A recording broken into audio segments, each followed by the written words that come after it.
because they published stories criticizing PewDiePie in the past. They hacked the Wall Street Journal website and left this message. The Wall Street Journal would like to apologize to PewDiePie. Yo, they tricked them into saying that? Yo, they made them submissive. We used to hate PewDiePie, but you know what? We forgive y'all. We like him now, but they didn't say a thing at all. That's crazy. What's up, guys? The Antio here, into another video called YouTube's Most Disturbing Fandoms. Now, I've heard about like anime fandoms, you know, other fandoms like that, you know, series shows, TV shows. I haven't really heard about YouTube's disturbing fandoms. I'm pretty sure there's a lot of crazy ones with how y'all be acting with certain videos and certain YouTubers acting a certain way. Remember back then, like they had like, what was it called? Septiplier? It was like Markiplier and Jacksepticeye and they shipped them together. Yo, that was a crazy era. It was like 2015 or 16. I cannot forget that moment. Without further ado, let's get right into it. One fan unleashed a computer virus to thousands of people and gave them one way out: to subscribe to his favorite YouTuber. Wow. Another female YouTuber got death threats for having a boyfriend. These aren't trolls. These are real fans who would do anything for their favorite YouTubers, even if it means going to prison. So to clarify, this video is not about every fan in these YouTube communities, nor is it always the fault of the YouTuber. It's about specific parts of these fandoms that take things too far. Hope you guys enjoyed the video, and make sure you guys subscribe, and I will do my very best for you on Visual Venture, and you are awesome. The fans who couldn't be controlled. Uh-oh.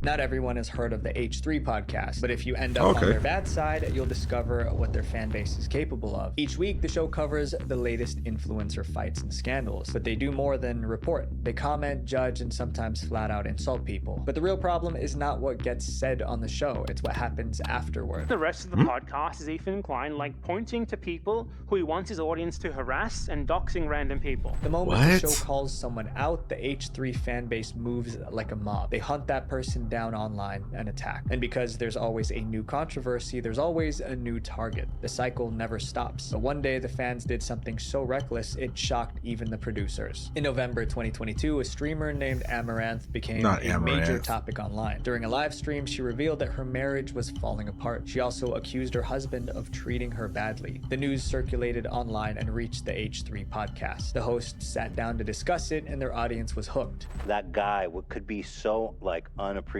and ungrateful of having her as his wife. The audience was furious on Amaranth's behalf. More importantly, they wanted to know who Amaranth's toxic husband was. One of the H3 producers claimed she knew his identity. He's a music producer and songwriter, yeah. God, I hope that man's life is ruined for this.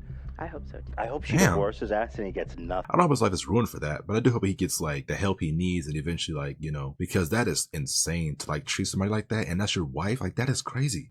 The producer then said a name on air: Nick Lee. Give me his name. Nick Lee. Yeah, I don't give it. I want this guy's life ruined. Are you kidding me? They even thought about what the heck showing his social media handle on screen. At the last moment, they paused. Nick Lee. That is not a unique. First of all, it ain't got nothing to do with you, so I don't know why you want to target him. You're just doing it for content. Like, come on. If it got nothing to do with you, leave it alone. All right, that's her, between her and that dude. All right. Name whatsoever. So I just want to be very sure that we're not sending a mob of people after the wrong Nick Lee. But the viewers weren't waiting for confirmation. They found a music producer named Nick Lee on social media. Then they shared his profile in the live chat. The producers tried to stop them. The people that are sharing that, let me guess, don't tell me it's the wrong Nick Lee or something. Account, I'm actually timing you out. That is literally a dox account that you're sharing in our chat right now, so please stop spamming that. But the warning came too late. The mob already locked onto a target. And once that happens, there's almost nothing anyone can do to stop it. Within minutes of his name being mentioned, Nick Lee's life was in danger. His Instagram and Twitter blew up with messages. Hundreds of strangers accused him of horrible things. Some threatened to end his career. Others sent messages that were far,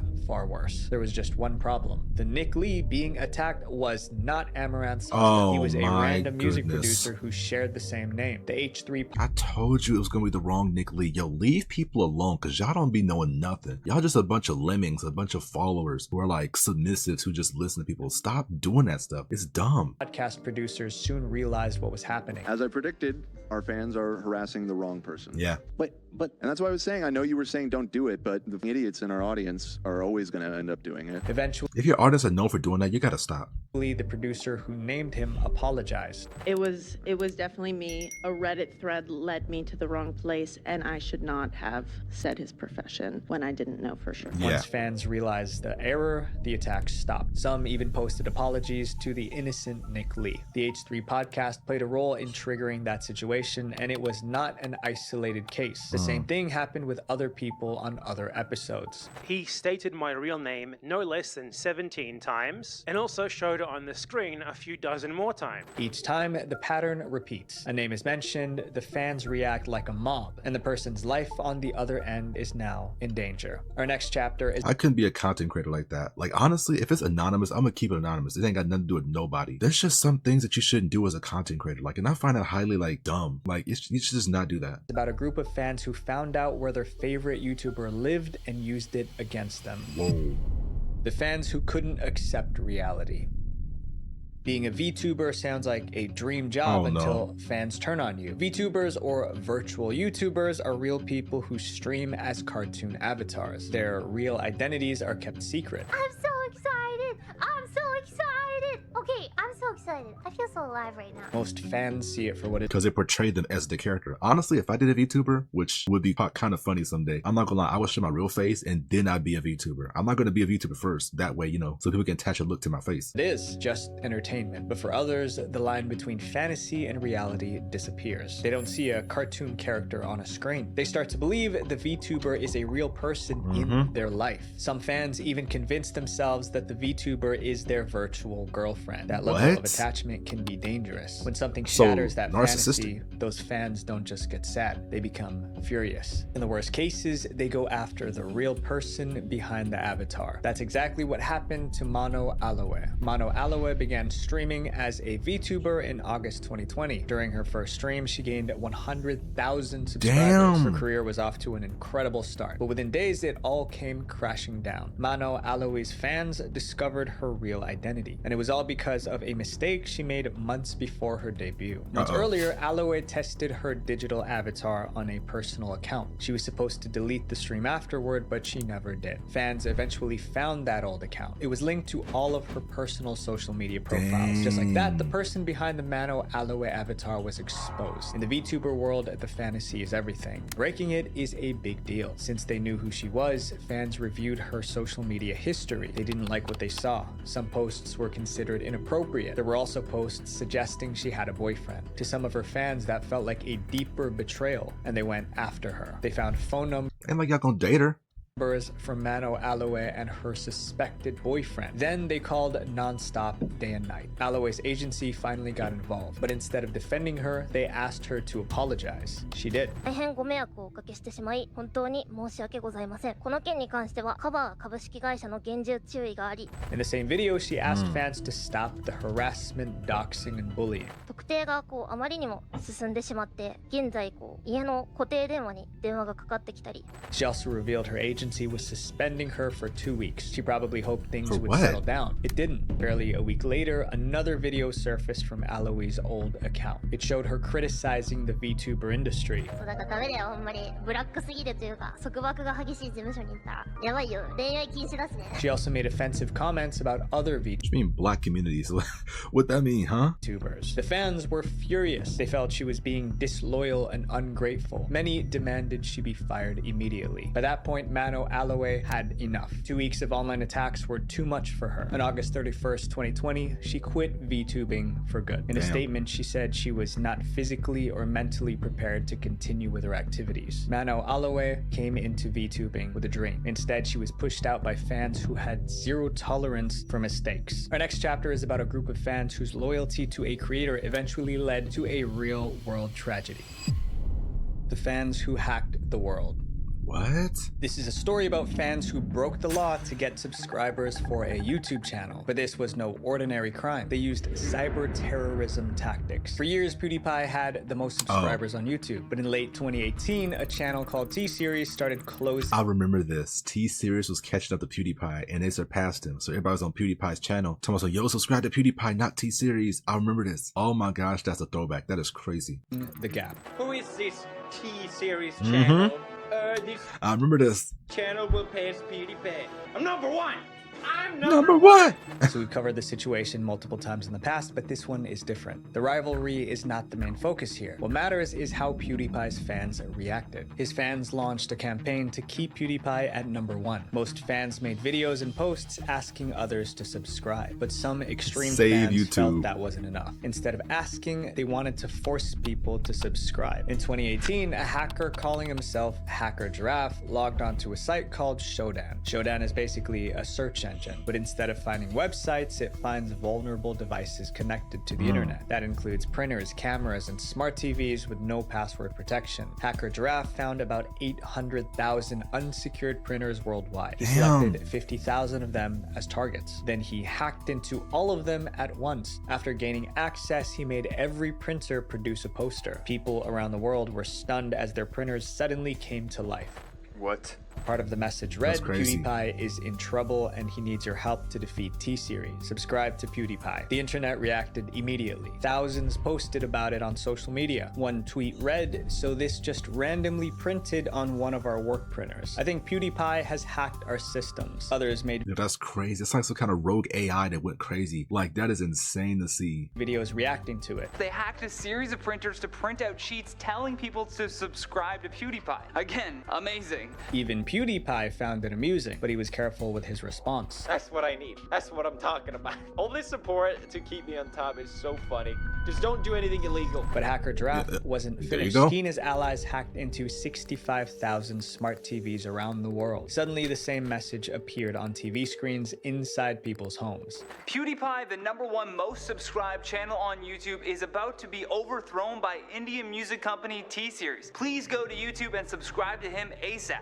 They also targeted the Wall Street Journal. To many PewDiePie fans, the Wall Street Journal was the enemy because they published stories criticizing PewDiePie in the past. They hacked the Wall Street Journal website and left this message. The Wall Street Journal would like to apologize to PewDiePie. Due to misrepresentation by our journalists, those of whom have now been fired, we are sponsoring PewDiePie to reach maximum subscribers and beat T-Series to 80 million. The crime spree made... Yo, they tricked them into saying that? Yo, they made them submissive. We used to hate PewDiePie, but you know what? We forgive y'all. We like him now, but they didn't say a thing at all. That's crazy. Headline. The hackers were blamed for causing chaos, but Hacker Giraffe argued he was doing people a favor. He claimed he was exposing how weak their security really was, and the bad hackers could have stolen files, installed malware, and caused physical damage. He claimed it was a warning. Other hackers soon followed his footsteps. A few months later, a computer virus called PewCrypt appeared online. It was created by another PewDiePie fan. When PewCrypt infected a computer, it locked every file on the device. Photos, documents, and videos became completely inaccessible. Usually, ransomware hackers demand money. This one demanded something else. The ransom message said that if PewDiePie reached 100 million subscribers before T-Series, the files would be unlocked. If not, the files would be deleted forever. To save their files, everyone needed to subscribe to PewDiePie. Security experts confirmed the virus was real. At the time, there were no tools capable of cracking it. Infected users could only wait and hope. Eventually, programmers created a decryption tool for the virus, and the files were unlocked. Everyone heaved a sigh of relief. However, the situation was about to get much worse. In March 2019, a violent incident occurred at a public place in New Zealand. Before it happened, the culprit looked into a camera and said, "Subscribe to PewDiePie." Multiple lives were lost. Now, I want to clarify that he was most likely not a real fan, just a terrible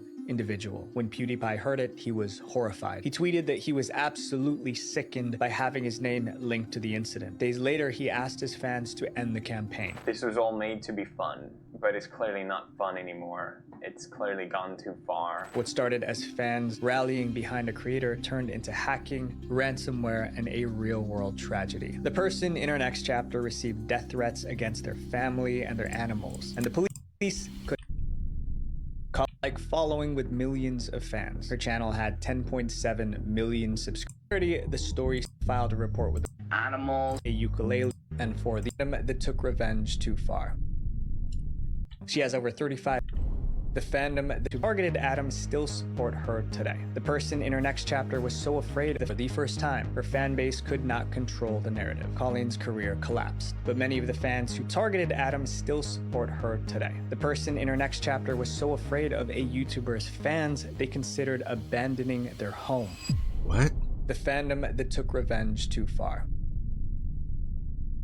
SS Sniper Wolf has a fan base that treats her like she can do no wrong. She has over 35 million subscribers on YouTube. With that many fans, it's no surprise that some of them are aggressive. And that aggression has caused a lot of problems on the internet. One of SS Sniper Wolf's biggest rivals was a fellow creator, Aziland. The conflict started because their thumbnails looked similar. Both accused the other of copying their style. Most people might have let something like that go. These two didn't. In 2023, Aziland gave an interview and made the feud worse. She claimed SS... Was it that deep? Like, I don't think it's that deep. Sniper Wolf stole her life. That statement triggered the fan base. They left hateful comments on Aziland's videos. They made TikToks comparing the two creators, trying to prove Aziland was the copycat. The attacks kept coming day after day. Eventually, it escalated to threats. It's like, you don't deserve to live because you've stolen from this person and ruined their life. Aziland described the situation, saying it's become like hell. I can't avoid it even if I try. Eventually, she stopped posting altogether. Her last video was in September 2023. But Aziland wasn't the only person SS Sniper Wolf's fans attacked. Another target had it much worse. A YouTuber named Jax Films had a different kind of problem with SS Sniper Wolf. He thought her reaction videos were lazy, low-effort content, so he made parody videos mocking her content. SS Sniper Wolf didn't like it, so she decided to respond. In October 2023, she posted an Instagram story. She was standing outside Jax Films' house filming it. She added the caption. I remember this. She almost got in trouble, and I think she did. I forget.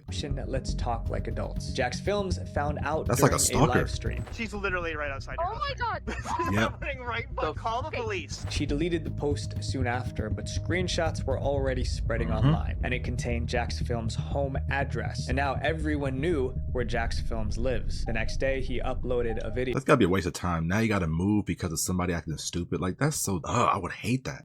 SS Sniper Wolf came to our home last night. It's time for YouTube to step in. He was upset. No one should feel unsafe in their own home. True. Thanks to Sniper Wolf, my wife and I now do. He and his wife considered moving just to feel safe again. But as they were about to find out, the worst was yet to come. Across social media, people were upset about Jax Films getting doxxed. She has created a situation where someone from her very devoted audience could do something very stupid and very terrible. Users called on YouTube to punish SS Sniper Wolf. Then something unusual happened. A wave of Twitter accounts appeared out of nowhere, and they had one job: aggressively defend SS Sniper Wolf. Anyone who criticized her got attacked. But this went way beyond arguments. These accounts began doxing people. Basically, if someone would criticize SS Sniper Wolf, soon after, their private information would appear online. The situation was becoming chaotic. Then YouTube stepped in. They temporarily demonetized SS Sniper Wolf's channel because YouTube's terms of service prohibit threats or doxing. It was a small victory for Jax Film. SS Sniper Wolf later apologized for filming outside Jack's house, but the apology didn't undo any of it. Aziland was already chased off the internet. Jack and his family were in danger in their own home, and random people were doxed just for speaking up. The fans believed they were protecting their creator. In reality, they were making life unbearable for other internet users. These fandoms didn't start out dangerous. They started out as people who just really loved something, but somewhere along the way,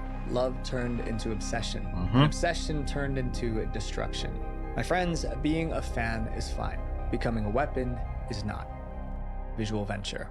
W video. Honestly, moral of the story, whatever he just said, clearly that right there is honestly the way to go. It's like, it's doing too much. Honestly, it's just immature. It's stupid. You can get yourself hurt and somebody else hurt. In the comments, let me know how you feel about this video. If any other YouTubers been through some situation like this, because honestly, I haven't really known about many other ones. Make sure you like, comment, and subscribe, and also join the Discord. Links in the description and in the comment section. Also, check out the gaming channel. I've been posting games recently on there. Keep it chill. I love y'all. Until next time.